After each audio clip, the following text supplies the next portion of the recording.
Hi everyone, welcome to AI Crack channel. This is Akash Gangwar and today we'll be studying application of derivatives lecture 2. In this lecture we'll be talking about angle between two curves, subtangents and subnormals. So let's begin our lecture with the refreshed example from the previous lecture. So the question says find the equation of all possible normals to the parabola x square equals to 4y drawn from the point 1, 2. Now this is our parabola x square equals to 4y and this is an external point 1, 2, and what we have to do, we have to drop normals on the parabola. Okay, now that's a very standard question, right? Basically we have been given a curve and there is one external point, and from that point we have to drop normals and basically find the equation of normals on that curve, right? So let's say we draw this normal and take this foot of normal as a comma b, right? Now what do we do now? We use this a comma b, although it's not known, we use this a comma b as a point and find out the slope of normal so that we can find out the equation of normal. Okay, so for finding out the slope of normal, what we'll be doing, we'll be differentiating this curve, right? That would give us 2x equals to 4y dash. That would give us y dash equals to x by 2. Now this is actually slope of tangent, right? Because when we differentiate, we get the slope of tangent at the point, right? Now if you want to find out slope of normal, what we'll be doing? We'll be doing minus 1 by y dash. That would be minus 2 by x. Okay, now that would be m normal at a comma b equals to minus 2 upon a, right? This is our slope of normal. Now if you want to find out the equation of normal using this slope, what we'll be doing, we'll be writing y minus 2 equals to minus 2 by a x minus 1. Basically what we are doing, we are using this slope and this point 1 comma 2 to find out the equation of normal. That's what we have written over here. Okay, now we also know that this a comma b is going to satisfy in this equation, right? Because it's lying on the normal itself, right? So that would give us b minus 2 equals to minus 2 by a minus 1. Okay, this is our first equation. Now a comma b is also satisfying this parabola, right? So that would give us a square equals to 4b. That means b equals to a square by 4. This is our second equation. Now if we use the value of b equals to a square by 4 in this equation, what will be getting? We'll be getting a square by 4 minus 2 equals to minus 2 by a minus 1, right? Now if we cross multiply, what will be getting? A square by 4 into a minus 2a equals to minus 2a plus 2. So this gets cancelled out. What we are getting? We're getting a cube equals to 8. That means a equals to 2, right? Now you must be wondering, if the point is somewhere over here, then we can obviously see that we can draw one more normal, right? And possibly one more normal over here, right? So basically what we are getting a cubic equation in terms of a. So there can be three possible normals, and that's also visible, right? We can draw three normals over here. But why are we not able to draw three normals? Why are we getting single solution mathematically? Although we can see that we can draw three normals over here, right? Visually it's looking like we can drop three normals, but we are getting a solution, single solution mathematically. How is it possible? So let's look at that thing over here.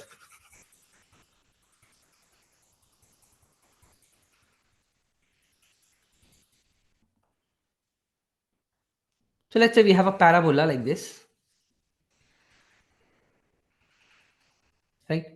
Now if I take a point over here, I can drop 1, 2, and let's say a normal somewhere over here. Okay, can draw three normals over here. That's possible, right? Now if I take a point closer to this boundary, I'll be able to drop this normal, I'll be able to drop this normal, but I won't be able to make any normal somewhere over here, right? It's not possible here, it's not possible here, right?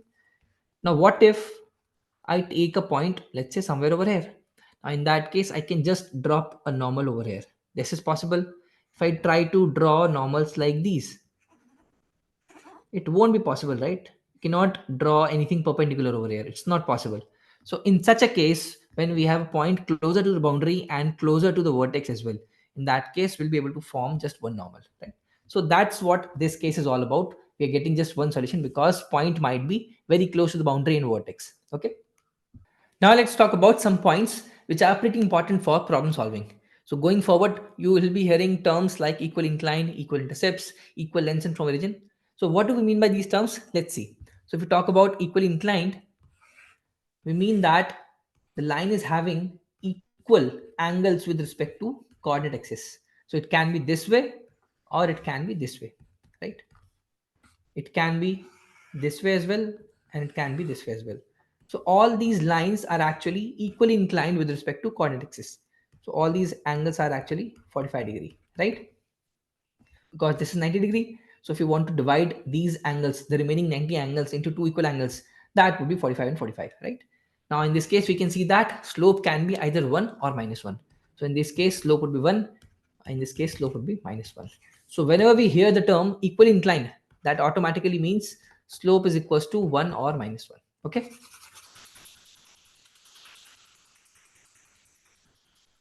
Now if we talk about equal intercepts, let's say we have this. This angle is 45-degree. This angle is 45-degree. This length is a, right? Now what is intercept? Intercept comes along with the sign of coordinate axis. So this is positive y-axis, this is positive x-axis. Now if I draw a line like this over here, this is 45, this is 45, and this length is also a.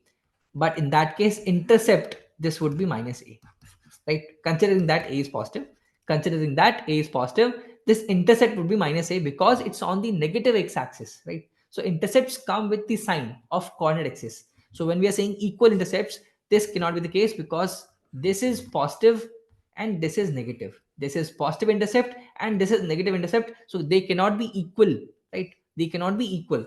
This can happen only in this case when we have either positive on both sides, on both axes, or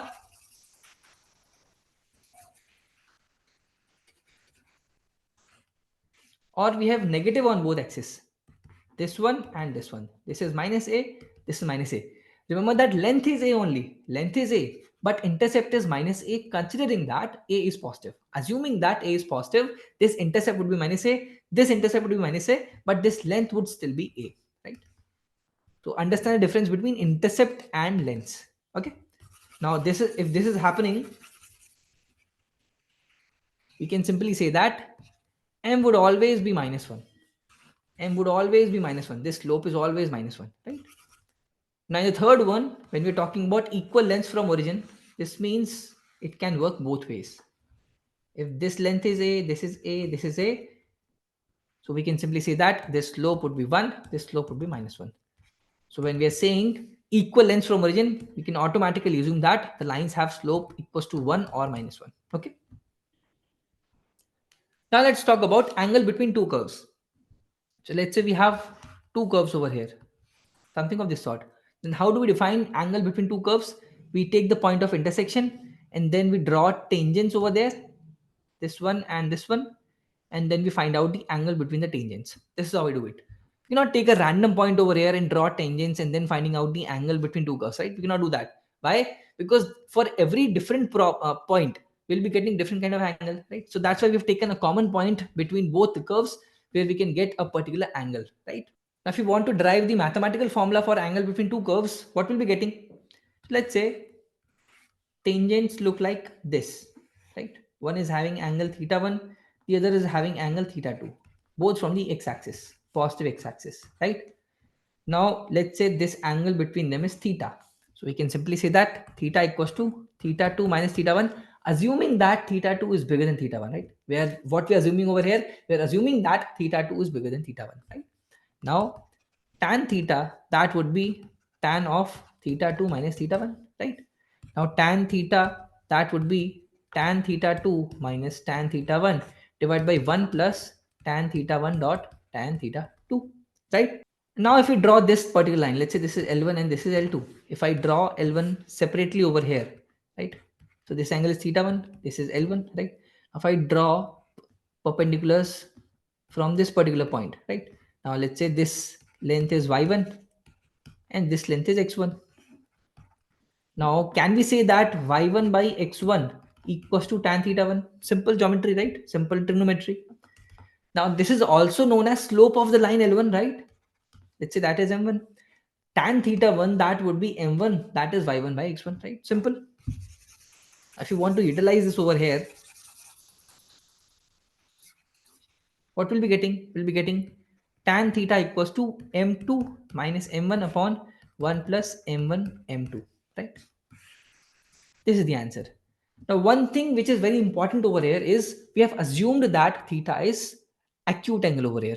We'll always be reporting theta as acute. We might get a positive or negative answer over here, but we'll always be reporting theta as acute. So what we'll be doing, we'll be taking the modulus.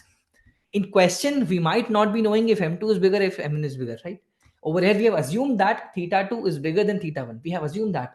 In question, in problems, you might not be knowing if m2 or basically if theta 2 is bigger than theta 1, right? We won't be knowing that. So if that is the case, we have to apply modulus so that we always get the positive answer. And when we get the positive answer, we'll get the angle as acute, right?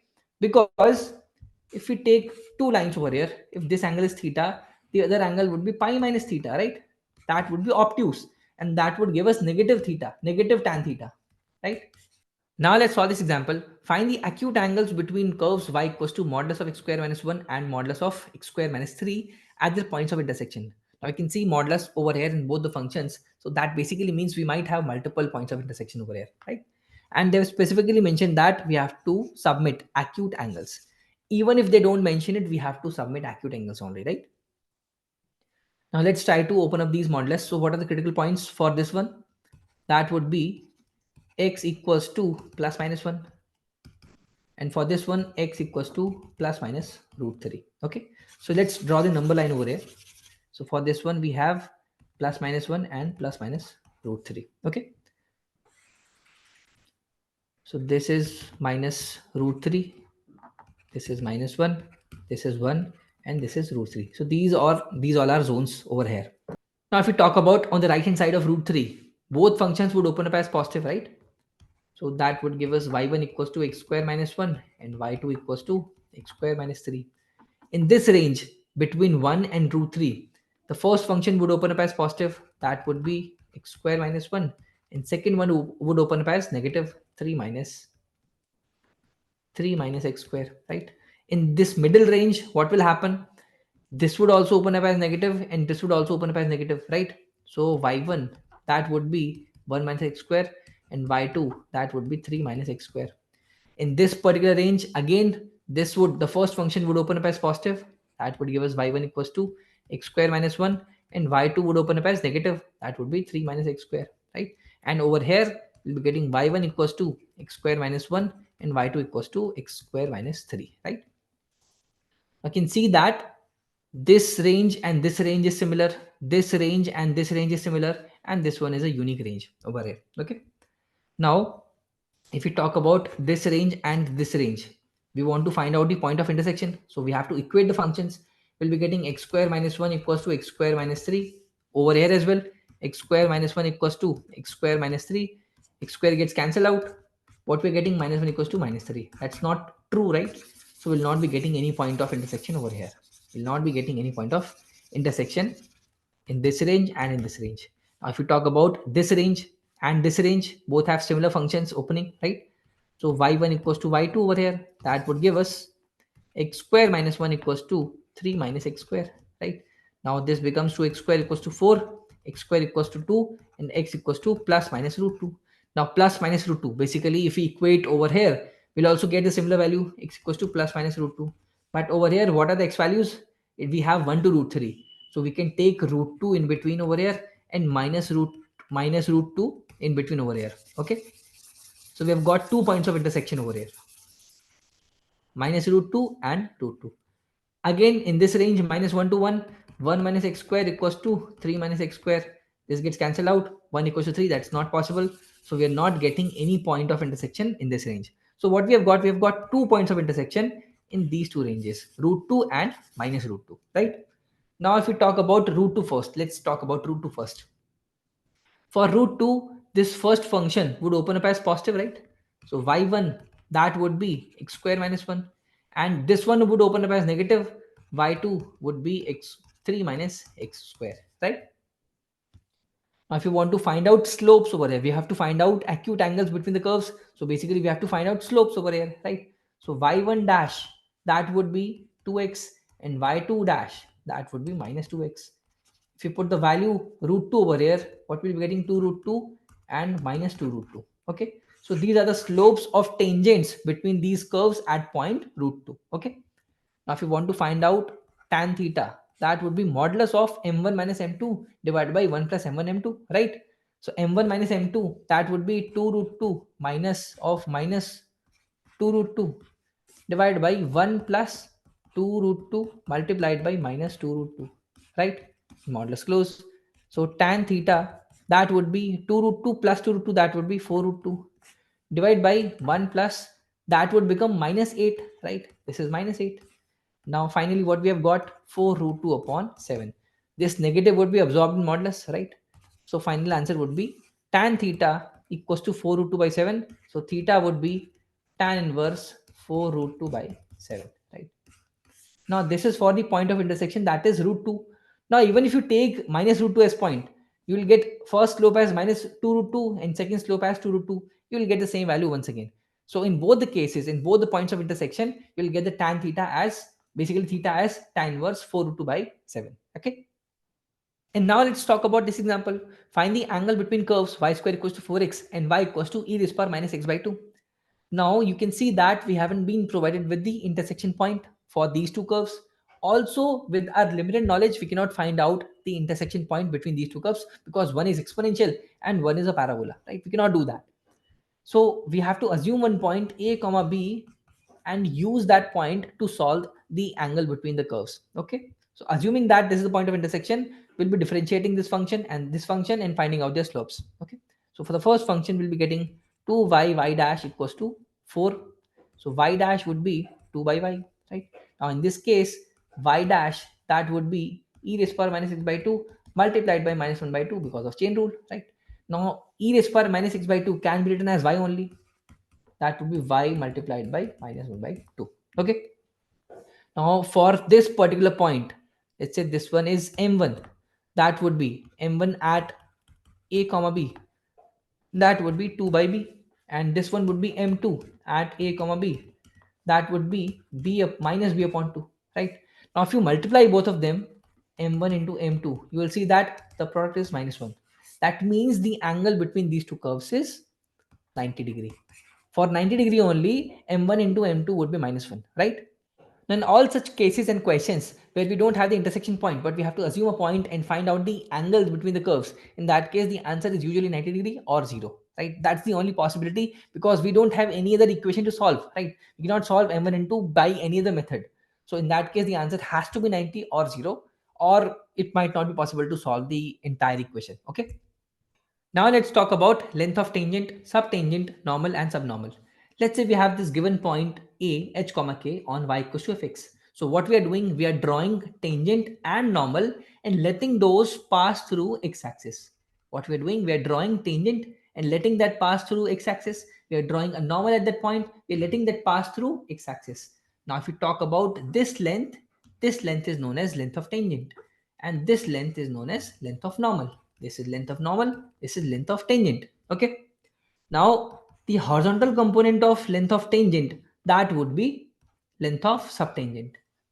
And if you talk about horizontal component of length of normal, that would be length of subnormal. Okay. So this was about the basic definitions of length of tangents, subtangents, normal and subnormals. Let's see how do we find them. Now we know that this is a given point h comma k. So that basically means this length is k because we have the y coordinate as k over here. So this length is k only, right? Now given that we know the point a h comma k on curve y equals to fx, can we find out slope of this tangent? Yes, we can do that. How? F dash x at h comma k, that would be m, let's say, right? M is the slope of this tangent. Now also slope of this tangent is tan theta, that is ab upon bc, that is tan theta, right? So what we are doing, we are trying to correlate variables. This theta is variable over here with the known terms. Why m is a known term? Because we know the point a h comma k on the curve and we can find out the derivative and we can find out the slope, right? So we are trying to correlate variables with the known terms over here. Now let's use the basic trigonometry to find out the length of AC. So if we use the sine theta formula, so AB upon AC would be sine theta, right? Simple trigonometry, AB upon AC, that would be sine theta, right? Now we know that If tan theta is m, you can simply say that cot theta would be 1 by m, right? And now if we do 1 plus cot square theta, that would be 1 plus 1 upon m square, right? Now this is nothing but cosec square theta, right? So basically cosec theta comes out to be under root 1 plus 1 upon m square, right? Now if we modify this equation, this particular equation, we can simply say that AC equals to AB times cosec theta, right? AB is what? AB is k. So AC comes out to be k times under root 1 plus 1 upon m square. This is our formula in terms of given values, okay? And now if you want to calculate the length of normal over here, that is length of AD, how do we do that? This angle is theta, this is 90 degree. So this becomes 90 minus theta. So what you have to do, you have to use 90 minus theta over here for this particular triangle and use the same process, right? Same process, but for 90 minus theta and this particular angle. Use the same geometrical concepts over here and you will get the length of AD. Now, if we want to calculate this length CB, again we have to use simple trigonometry. This length is what? K, right? Now, K upon CB is nothing but tan theta, right? Simple. So that is nothing but M. So K equals to, sorry, CB equals to M by K. Simple, very simple. So if you know M, if you know K, you can simply find out CB. Right? Very simple trigonometry over here. Similarly, you can find out the length of subnormal over here, that is BD. Same process, right? But for 90 minus theta, right? So treat this as second homework. You have to calculate the length of subnormal over here, right? So this lecture was till here only, and let's meet in the next lecture for the discussion of monotonicity, right? Thanks for watching.